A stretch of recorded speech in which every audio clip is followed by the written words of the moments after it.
High, আমি সুরভি। আজকে আমি বানাবো দই কাতলা। দই কাতলা বানানোর জন্য আমি 2 পিস কাতলা মাছ হালকা ভেজে নিয়েছি।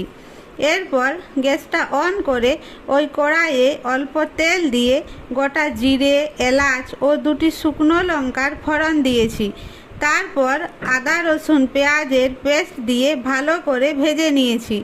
এরপর আগের করা পোস্ত, মগজদানা, কাজু ও লঙ্কার পেস্টটি দিয়ে ভালো করে কষিয়ে নিয়েছি। এরপর পরিমাণ মতো নুন দিয়েছি। মশলাটা থেকে যখন তেলটা ছাড়তে থাকবে সেই সময় পরিমাণ মতো টক দই দিয়েছি। এরপর ভালোভাবে নাড়াচাড়া করে পরিমাণ মতো জল দিয়ে তার মধ্যে অল্প চিনি ও 1 চামচ ঘি দিয়ে ভেজে রাখা মাছগুলি দিয়ে 10 থেকে 15 মিনিট ঢেকে রাখতে হবে। তাহলেই তৈরি হয়ে যাবে দই কাতলা।